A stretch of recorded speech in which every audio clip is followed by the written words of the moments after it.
তোমাকে বোধহয় অনেক কষ্ট দিয়ে ফেলি গিন্নি। কি করব বলো, দিন এনে দিন খাওয়া, ঠিক মতো কাজ হলে তো হয়। এমন করে কেন বলতেছো তুমি? আমি কি কখনো তোমাকে কিছু বলেছি? সব কথা কি আর মুখে বলে দেওয়া লাগে গিন্নি? কিছু কথা তো বুঝেও নিতে হয়। তুমি আসলে একটু বেশিই বোঝো, তাই তো তোমাকে এত বেশি ভালোবাসি। আমার দিকে একটু তাকাও। এবার বলো তো, কি এমন কথা যেটা বলার জন্য খাট থেকে নেমে এখানে চলে এলে? এই গরিবের ঘরে তোমাকে তোমার বাবা মা বিয়ে না দিলেও পারতো। এই যে তোমার বকবকানি শুরু হলো, কখন থামবে তা কে জানে। বুঝেছো গিন্নি, আমার যদি সাধ্য থাকতো তাহলে তোমাদের জন্য আমি রাজপ্রাসাদ বানিয়ে দিতাম, রোজ রোজ রাজঘরানীদের মতো খাবার এনে দিতাম। শোনো, ওসব আমার লাগবে না। তুমি পাশে থাকলে এই কুঁড়ে ঘরে রোদ বৃষ্টি সহ্য করে সারা জীবন তোমার সাথে কাটিয়ে দিতে পারবো। তোমাকে যত দেখি ততই আমি অবাক হই। তোমার মতো একজন মানুষ আমার জীবন সঙ্গী হয়েছে, এতেই আমি ধন্য। থাক, বেশি পাম দিও না, পরে আবার ভুলে যাবে। দেখেছো, তোমার সাথে কথা বলতে গিয়ে ভাত ধরে গেছে কেমন। তোমাকে কতবার বলেছি আমি যখন রান্না করব তখন আমার কাছে আসবা না তুমি। বেশ বেশ, তুমি রান্না করো, আমি বরং ওপরে গিয়েই বসি।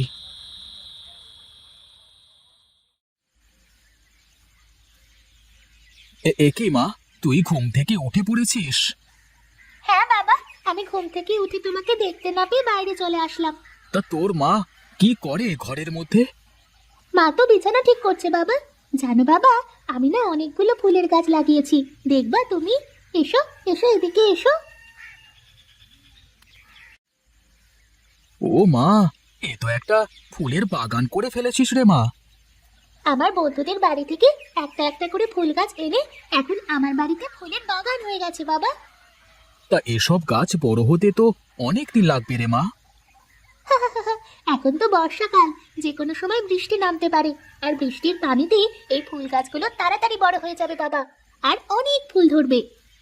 বেশ বেশ, তাহলে তো ভালোই হবে রে মা। আচ্ছা বাবা, আমি ঘরের ভিতরে গেলাম।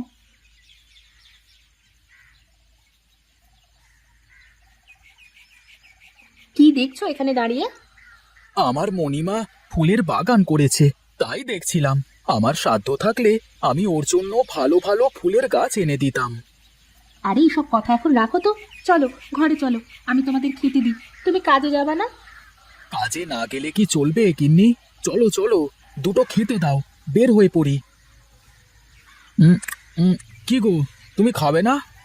না, তোমরা খেয়ে নাও, আমি কাজ কাম করে পরে খেয়ে নেব। বাবা, আমার পেন্সিল শেষ হয়ে গেছে, তুমি কাজ থেকে ফেরার সময় আমার জন্য একটা পেন্সিল নিয়ে আসবা কিন্তু। আচ্ছা মা, ঠিক আছে, নিয়ে আসবো, তুমি খাও। ওগো, আষাঢ় মাসের আজ 2 দিন, যে কোনো সময় বৃষ্টি শুরু হতে পারে। তুমি মনির জন্য একটা ছোট ছাতা কিনে দিতে পারবা, ওর স্কুলে যাওয়া আসার জন্য? বেশ বেশ, ও নিয়ে আসবো, তুমি চিন্তা করো না। মা, আমি আর খাবো না। খাবি না তো মা, খালি কেন? খালি খালি ভাতগুলো নষ্ট করলি। গিন্নি, তোমাকে না কত করে বলেছি তুমি আমার মায়ের সাথে এমন করে খারাপ ব্যবহার করবে না, ও তো ছোট মানুষ। খাবার নষ্ট করলে তাকে আমার সহ্য হয় না, সে যেই হোক। যাও মা, তুমি বিছানায় গিয়ে পড়তে বসো।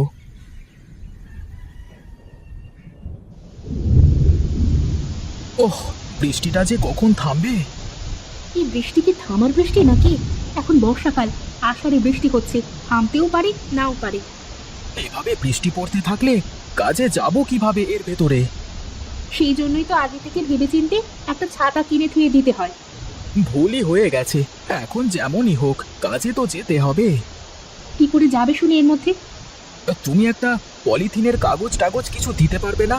মাথার উপর দিয়ে চলে যেতাম, গিয়ে গা হাত পা মুছে ফেলতাম। দাঁড়াও, দেখছি কিছু পাই কিনা।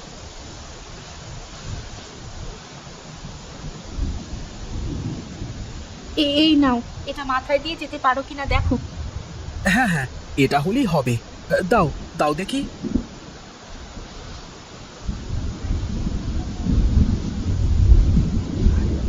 গোপাল, আরে ও গোপাল, বাড়িতে আছিস বাবা? আরে মাসিমা, আপনি তাড়াতাড়ি বারান্দায় উঠে আসুন। এই বৃষ্টির মধ্যে আপনি ভিজতে ভিজতে এলেন যে? কাপড় চোপড় তো সব ভিজে গেছে আপনার। যা বৃষ্টি নেমেছে, আমার তো ঘরের চালই উড়ে চলে গেছে বাতাসে, তাই তো তোমাদের এখানে চলে এলাম। তা বেশ ভালোই করেছেন। এখন ঘরের ভিতরে গিয়ে কাপড় ছেড়ে নেন তো দেখি। এভাবে থাকলে তো আপনার ঠান্ডা লেগে যাবে। ব্যাঙের আবার সর্দি। তা ও কি তোর মেয়ে নাকি রে মা? হ্যাঁ মাসিমা, এ আমাদের একমাত্র মেয়ে মনি। কত বড় হয়ে গেছে, সেই ছোট্টটি থাকতে দেখেছিলুম। দাদা, ও দাদা, বলি কি, আমাকে দুদিনের মাইনে একটু আগে দিয়ে দেন না, আমি কাজ করে পুষিয়ে দেব। হ্যাঁ, আগে আগে মাইনে নিয়ে বৃষ্টি বাদলার দিনে কাজে না আসবার ভিন্দি ফিকির এঁটেছিস নাকি? হ্যাঁ, ছি ছি দাদা, না না, তা হবে কেন? আর আমি কি এমনিতে কাজে ফাঁকি দিই নাকি? টাকা দিতে পারতাম, কিন্তু আজ বেচা কেনা নেই বুঝলি। বৃষ্টির দিন, তার উপর আবার মহাজনের টাকা শোধ করতে হবে। আজ পারবো না, কালকে নিস। দাদা, মেয়ের জন্য একটা ছোট ছাতা আর পেন্সিল নিয়ে যেতে হবে, তা না হলে মেয়ে স্কুলে যেতে পারবে না। আরে বললাম তো আজ দিতে পারবো না, কালকে নিস। এই কি রে, তোরা কাজ না করে কি করিস? হ্যাঁ, চিন্তা করো না দাদা, এই নাও টাকা। এ তো তোর মজুরির টাকা, তুই আমাকে দিচ্ছিস কেন? আমি পাশে দাঁড়িয়ে সব শুনেছি দাদা। তুমি মেয়ের জন্য ছাতা আর পেন্সিল কিনে নিয়ে যাও, আর তাছাড়া আমার তো কেউ নেই, এত টাকা দিয়ে আমি বা কি করতাম। তুই তুই আমার আপন ভাইয়ের মতো উপকার করলি রে, তোকে যে কি বলে ধন্যবাদ জানাবো। হ্যাঁ বারে, ভাইও বলছো, আবার ধন্যবাদও দিতে চাচ্ছ। যাও যাও, তাড়াতাড়ি যাও। আর শোনো, নিজের জন্য একটা ছাতা নিয়ে নিও, এভাবে রোজ রোজ ভিজে কাজে আসলে তুমি তো অসুস্থ হয়ে যাবে। আরে মাসিমা, তুমি কখন এলে? তুই আগে ওপরে উঠে আয় বাবা। বাবা, তুমি আমার জন্য ছাতা নিয়ে এসেছো? হ্যাঁ রে মা, এই নে তোর ছোট ছাতা, আর এই নে তোর পেন্সিল। তুমি কেমন আছো মাসিমা? কখন আসলে তুমি? সেই সকালেই এসেছি রে বাবা। বৃষ্টির সাথে যে বাতাস হচ্ছিল, তাতে আমার ঘরের চাল উড়ে চলে গেছে, তাই তো তোর এখানেই চলে আসলাম। ঠিকই করেছো মাসি, তুমি বসো, আমি কাপড় চোপড়গুলো খুলে নি, তা না হলে ঠান্ডা লেগে যাবে। দুটো ছাতা, পেন্সিল কিনে আনলে, এত টাকা কোথায় পেলে তুমি শুনি? মহাজনের কাছে চাইলাম, বলল কাল নিতে, কিন্তু ভোলা মেয়ের ছাতা আর পেন্সিল কেনার কথা শুনে মজুরির টাকাটা আমাকে দিয়ে দিল, বলল আমার এখন দরকার নেই, তুমি নিয়ে যাও। এমনি এমনি তো দেয়নি, তোমাকে তো আবার ফেরত দিতে হবে নাকি? কি দরকার ছিল? শোনো গিন্নি, ও নিয়ে তুমি চিন্তা করো না, কাল মহাজনের থেকে নিয়ে ভোলাকে দিয়ে দেব, আর আমি গায়ে খেটে মহাজনের টাকা শোধ করে দেব। বিপদ যখন আসে তখন যেন বিপদ চারপাশ থেকে আসে। কেন গিন্নি, কি হলো আবার? একেতেই অভাব, তার উপর বৃষ্টি বাদলা, আবার মাসিমা আসলো, তাকে ভালো মন্দ কিছু খাওয়াতেও পারবো না। চিন্তা করো না গিন্নি, কপালে যা আছে তাই হবে, আর মাসিমা আমরা যা খাই তাই খাবে। এতদিন পর আমাদের বাড়িতে আসলো, তাকে যদি দুটো ভালো মন্দ নাই খাওয়াতে পারি, তাহলে কি ভাববে বলো তো? ওসব চিন্তা করে মাথা নষ্ট করো না তো, আর মাসিমা তো আমার পর কেউ না, আমার আপন আর মাসি। নাও, অনেক রাত হলো, এখন ঘুমিয়ে পড়ো। এ কি মাসিমা, আপনি বাইরে আসলেন কেন এই ঠান্ডার মধ্যে? ঘরের মধ্যে বসে বসে কি করব, তাই তো ভাবলাম বাইরে এসে আমার দিদি ভাইয়ের সাথে একটু গল্প করি। বাইরে বেশ ঠান্ডা, তাহলে আপনারা এক কাজ করুন, ঘরের ভিতরে গিয়ে বসে গল্প করুন, আমি রান্না করে এসে খাবার দিচ্ছি। একই মাসিমা, তুমি দাঁড়িয়ে কেন?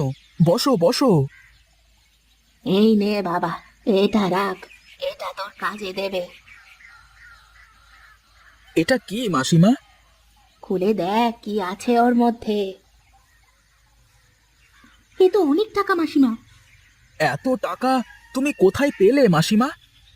আমি একটু একটু করে এগুলো জমিয়েছিলাম। কিন্তু তুমি তোমার টাকা আমাকে কেন দিচ্ছ মাসিমা? সন্তানরা কষ্টে থাকলে যে মারা কখনো বসে থাকতে পারে না বাবা, এই টাকাগুলো এখন তোর খুব দরকার। কিন্তু মাসিমা, আপনার তো ঘর ঠিক করতে এই টাকাগুলো লাগবে। কি আর হবে ওই ঘর সারিয়ে, একা একা ওখানে থাকতে থাকতে কবে যে মরে যাব কেউ হয়তো টেরই পাবে না। তার থেকে ভালো আমি এখন থেকে তোদের সাথেই মরি। অমন করে বলে না মাসিমা, তুমি এখন থেকে আমাদের এখানেই থাকবে। আমার মা বেঁচে থাকলেও তো আমি তাকে দেখতাম।